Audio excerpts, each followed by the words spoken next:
할렐루야. 사랑하는 대강의 가족 여러분, 오늘 하루도 하나님의 말씀과 동행하는 삶이 되길 소망합니다. 오늘 함께 나눌 하나님의 말씀은 사도행전 27장 9절에서 12절 말씀입니다.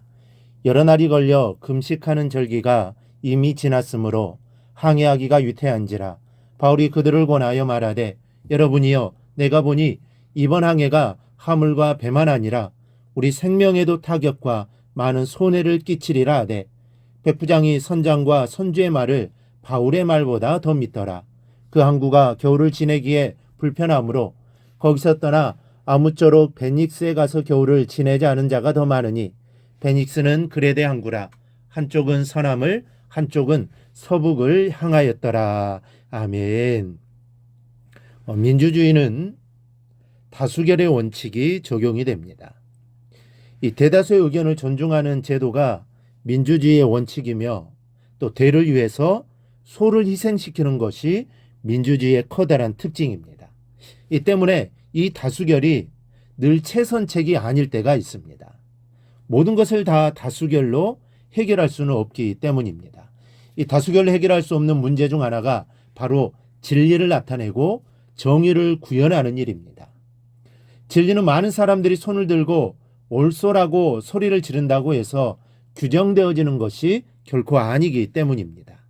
단 한 사람이 주장하고 나이 어린 사람이 하는 말이라도 그것이 진리가 될 수도 있고, 극히 소수가 참여하더라도 옳은 것은 어디까지나 옳은 것입니다.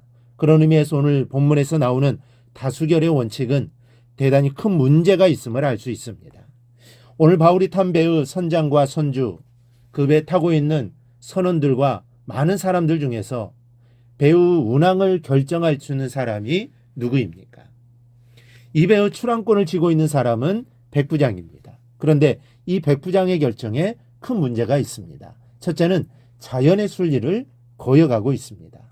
9절에 보면 여러 날이 걸려 금식하는 절기가 이미 지났으므로 항해하기가 위태한지라 바울이 그들을 권하여라고 나와 있습니다. 이 금식하는 절기라는 것은 대속죄일을 가리킵니다. 이날은 유대력으로 디스리월 10일이며 바울이 로마로 호송되던 AD 59년의 대속죄일은 오늘날의 양력으로 10월 5일이었습니다.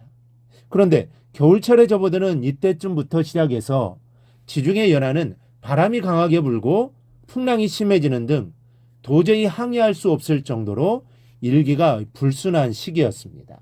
그래서 다음해 2월 초까지 모든 항해를 중지했던 시기입니다.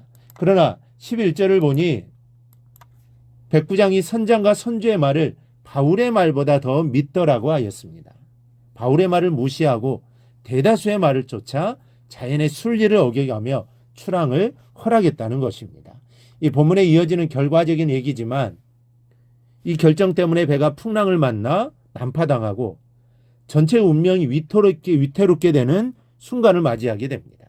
여러분, 자연의 순리를 깨트리면서 행하는 일의 결과가 잘 될 리가 없음을 알아야 합니다. 왜냐하면 자연의 순리를 정하신 분이 바로 다름 아닌 창조주이신 하나님이기 때문입니다. 성경은 하나님께서 행하시는 일을 보라. 하나님께서 굽게 하신 것을 누가 능히 곱게 하겠느냐라고 말씀했습니다.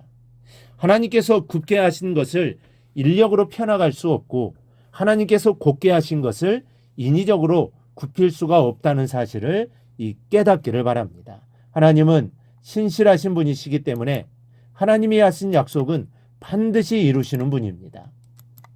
결코 실수하지 않으시고 잊어버리지도 않으십니다. 다 기억하고 반드시 이루십니다. 그러므로 우리는 하나님의 섭리를 인정하고 하나님의 뜻대로 우리는 살아야 하는 것입니다. 그런데 백부장은 순리를 거역합니다.